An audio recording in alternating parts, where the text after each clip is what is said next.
Assim como a aplicação da lei da perspectiva ao horizonte nos diz que a nossa Terra é realmente plana, o mesmo princípio é aplicado ao pôr do Sol.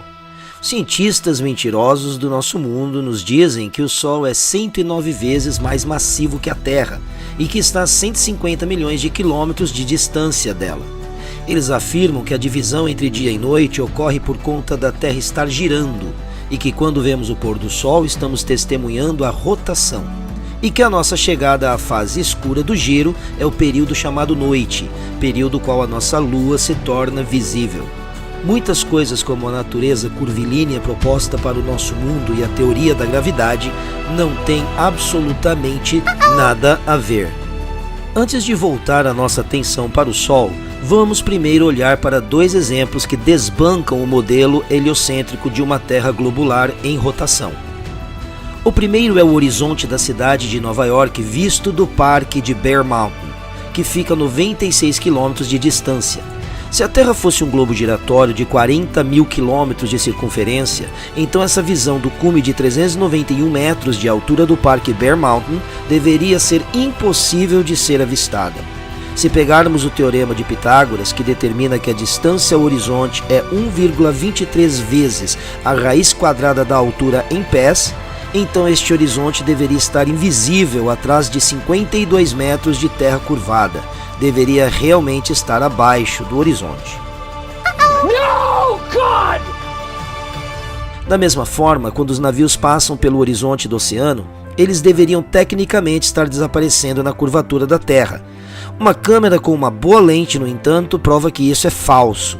Os navios não desaparecem na curvatura da Terra, mas desaparecem além dos nossos limites de perspectiva. A lei da perspectiva em um terreno plano dita que um objeto que se afasta diminui em ângulo e altura, até que a linha da visão converja para um ponto de fuga, que é chamado de horizonte, no qual o objeto se torna invisível. Os cientistas mentirosos afirmam que o Sol se põe e desaparece além da curvatura da Terra, mas isso nada mais é do que o Sol se movendo além do ponto de fuga da perspectiva, que é determinada pelas limitações de nossos olhos, outros objetos e o clima. A mesma lei se aplica a como vemos o nascer e o pôr do Sol. O Sol nunca nasce ou se põe, é uma ilusão de ótica determinada pelas leis da perspectiva. Achamos que vemos o Sol nascer e se pôr por causa da natureza convergente e divergente de nossa linha de visão. Por exemplo, esta fileira de postes de luz parece diminuir de tamanho mais adiante na linha de visão, antes de desaparecer completamente, quando na verdade todos os postes de luz têm a mesma altura e continuam a margear a passarela bem além do ponto de fuga. O mesmo acontece com esta fileira de garrafas, são todas do mesmo tamanho e não mudam de lado. É apenas a nossa perspectiva que faz parecer que elas se comportam assim. Isso é precisamente o que experimentamos quando assistimos ao pôr do Sol e viajamos pela nossa Terra plana.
A NASA e muitos outros magos mentirosos nos dizem que nosso Sol está a 150 milhões de quilômetros da Terra e é 109 vezes maior que a Terra.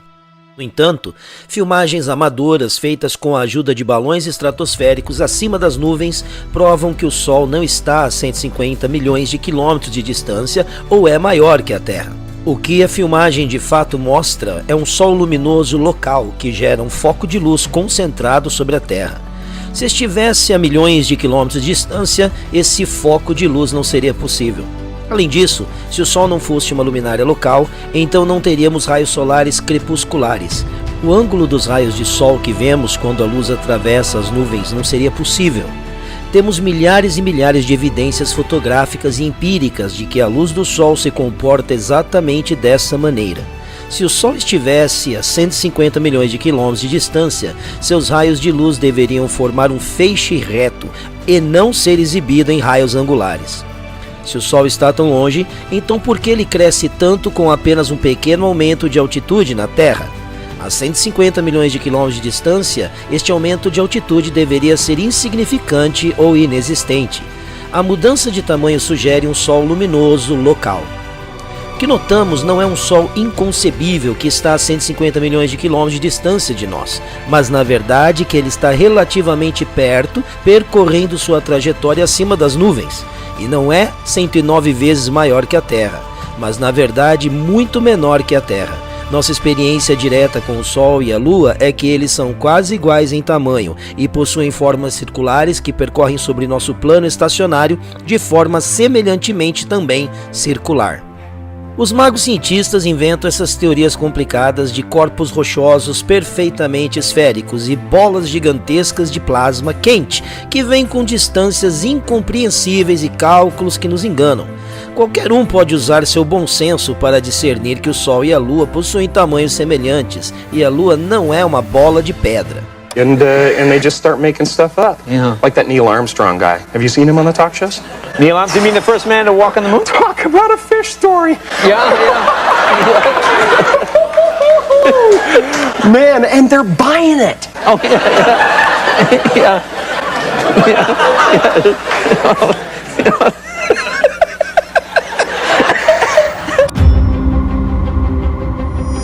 Muitos estudaram a luz da Lua e do Sol. A luz do Sol é quente e seca e preserva a matéria e evita a decomposição.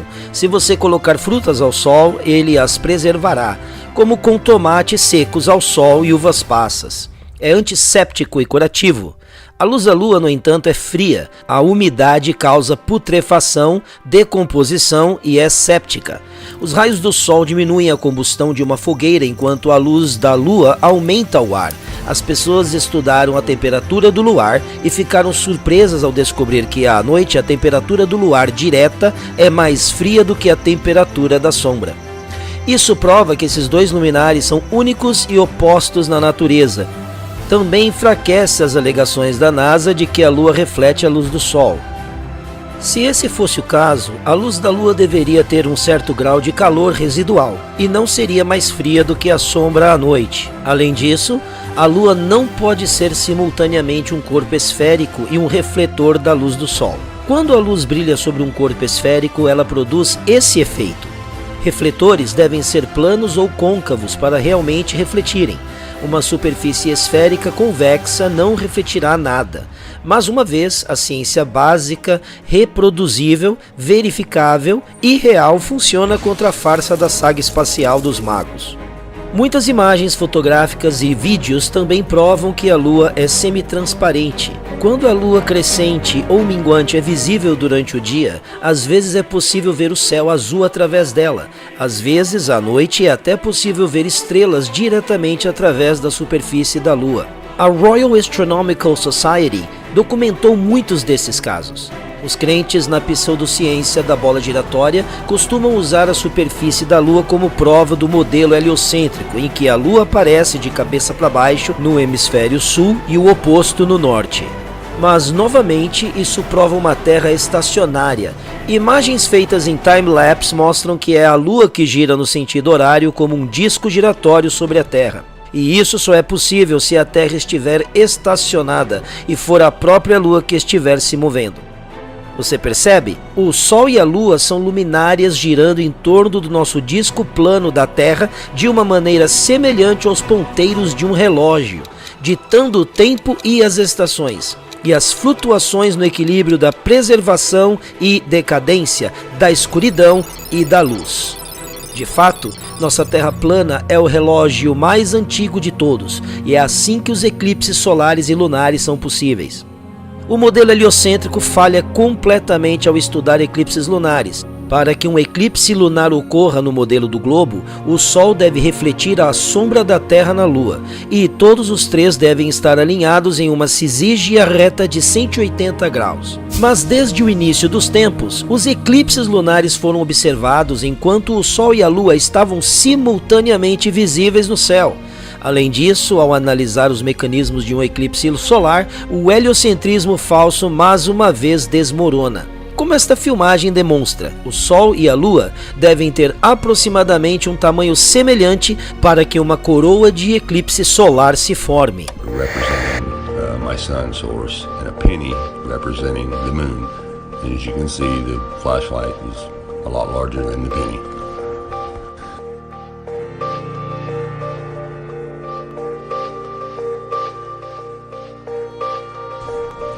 Okay, now let's place the sun 93 million miles out into space like this.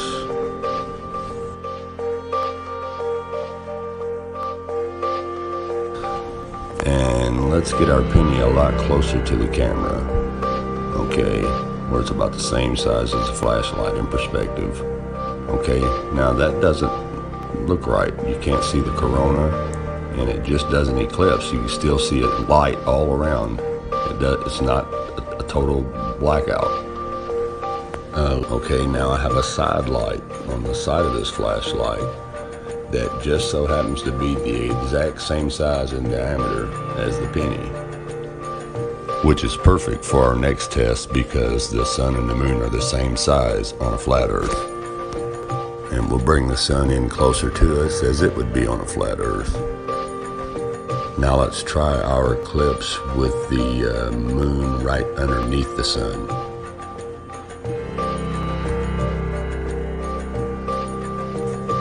And wow, there's the corona.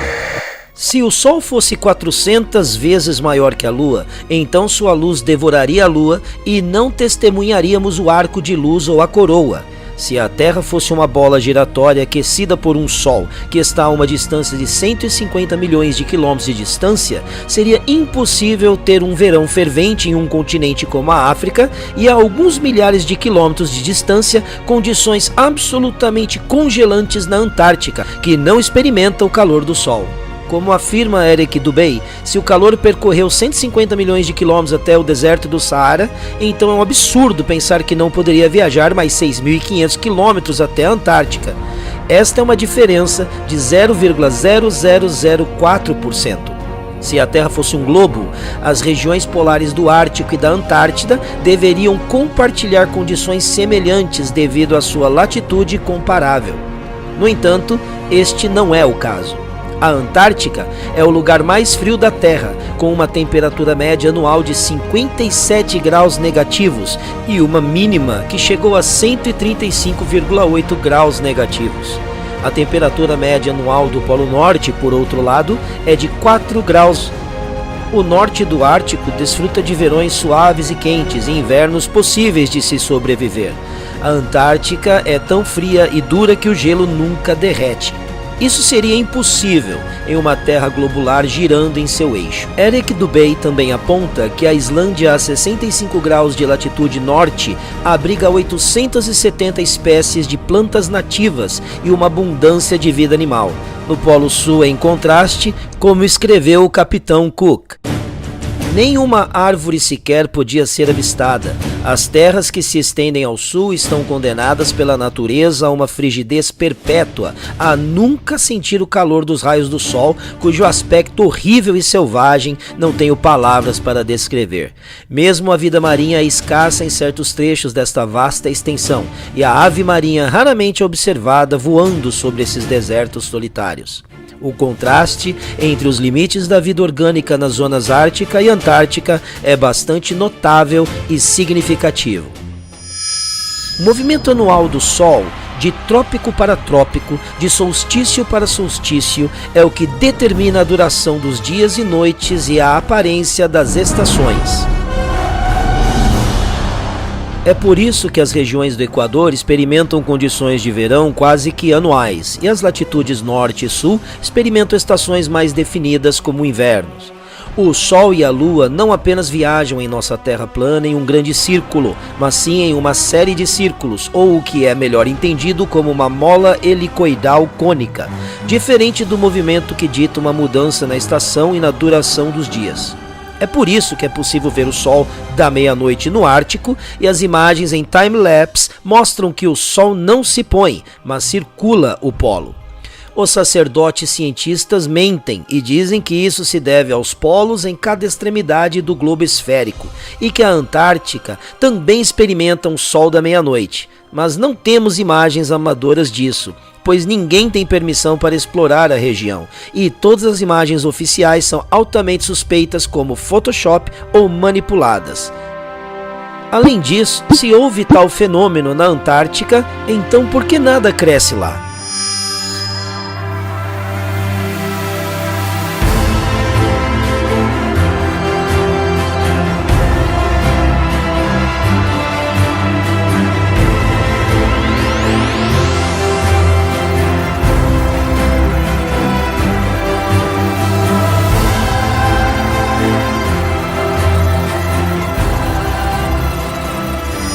A NASA afirma que a Terra está girando a 1.666 km por hora em torno de seu eixo central, viajando a 107.000 km por hora ao redor do Sol e movendo-se em espiral a 805.000 km por hora ao redor da Via Láctea, enquanto toda a galáxia está viajando a 2,3 milhões de quilômetros por hora através do universo. Se este fosse o caso, a estrela do Polo Norte, que é conhecida como Polaris, não deveria permanecer uma constante no céu noturno. No entanto, ela sempre permanece perfeitamente situada acima do Polo Norte, apesar de todo esse movimento e jornada. A palavra planeta tem origem no grego antigo planetes, que se traduz como andarilha ou estrela errante, e os gregos estavam certos. São as estrelas acima que estão se movendo e não nós em nossa Terra plana e estacionária. Veja.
Como você pode ver, a estrela Polaris permanece constantemente fixa no centro e todas as outras estrelas giram círculos perfeitos ao seu redor. Se a Terra estivesse girando a 1666 km por hora, as estrelas seriam vistas facilmente viajando mais ou menos na horizontal pelo céu, mas este não é o caso.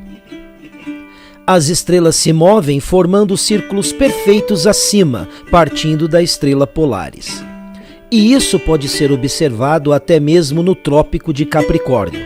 A razão pela qual a Polaris nunca se move é porque o Polo Norte é o centro de nossa Terra plana e estacionária, assim como retratado no mapa de Gleason e no logotipo das Nações Unidas. Então, o que são as estrelas acima de nossas cabeças? E se a NASA está mentindo sobre a natureza de nossa Terra, Sol e Lua, isso significa que o espaço e o universo também são falsos e não o que pensamos ser? A resposta curta e grossa é sim. O espaço, como o conhecemos, é uma farsa. Nossa Terra plana e estacionária não parece estar sentada no espaço. Veremos o que são as estrelas e o espaço real onde a nossa Terra plana reside. Mas primeiro, devemos nos aventurar mais a fundo em uma toca de coelho diferente. Já percorremos um longo caminho, mas apenas arranhamos a superfície. Esta próxima toca de coelho é profunda e escura, mas é necessária. Eu prometo a você que do outro lado está a compreensão de coisas tão incríveis na natureza que você sequer teria pensado que fossem possíveis existir. Siga-me agora para a parte 5, pois é a hora de entender o porquê mentem para você.